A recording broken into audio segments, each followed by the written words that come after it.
Well, deadly crime spiked at alarming rates across the country in 2021. At least 16 major cities from coast to coast have set new records for homicides. This comes as other violent and non-violent crimes decline in the same areas.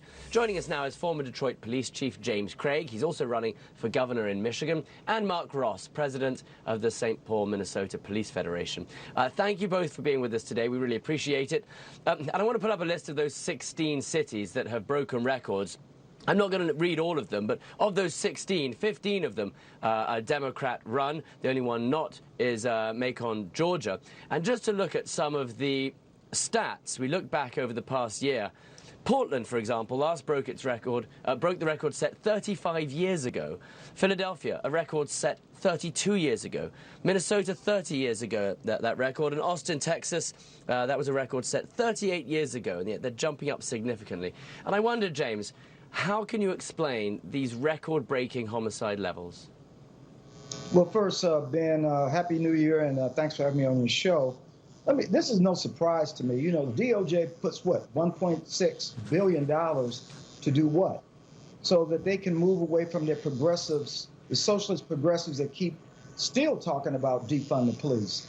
It's not going to work. Let me just say this. These political servants don't really understand that. How are you going to recruit, retain police officers? But more important than that, we keep focusing on police.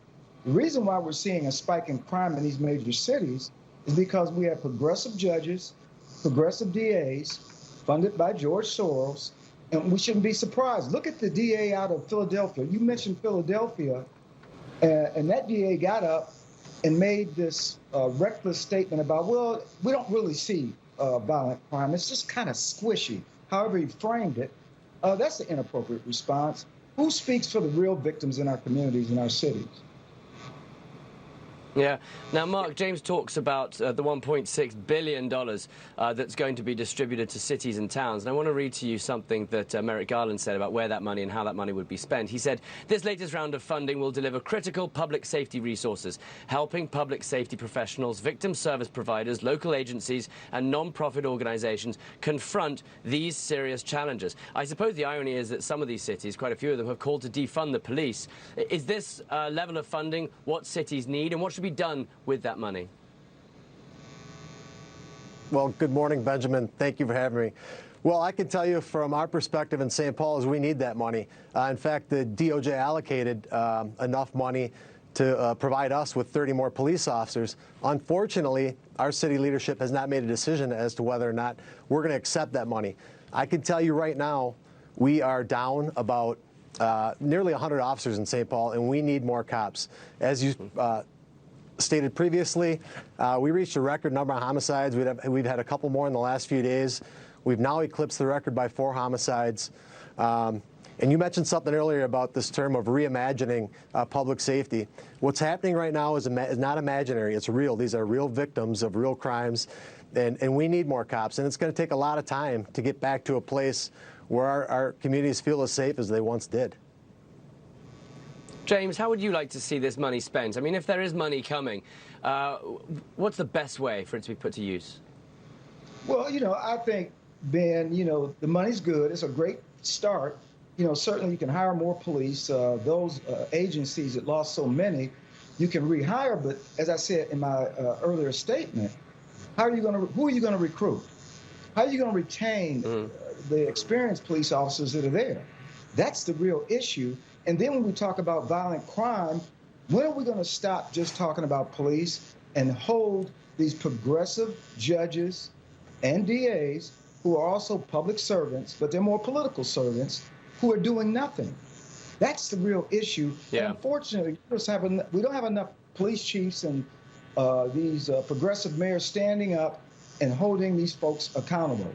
And let's face it, let's look at Chicago, Lori Lightfoot. She's been getting a big pass. That 911 operator, I guess he said it best. They're sick and tired of it. They don't feel safe. She needs to be held accountable. And accountability looks like this, Ben.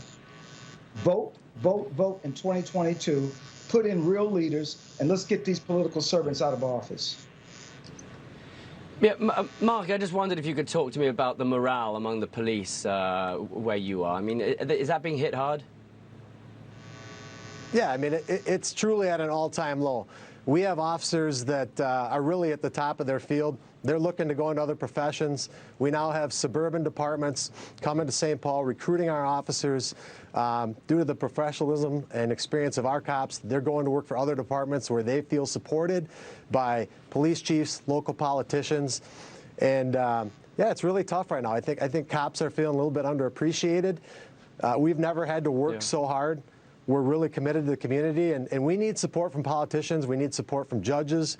We need support from district and county attorneys to go out and do their jobs. Yeah, well, Mark Ross, thank you for all you do. James Craig, thank you for joining us as well. Happy New Year to you both, and let's see if 2022 brings something different. Thank you both. Julie? Thank you, Ben. Thank you. Happy New Year.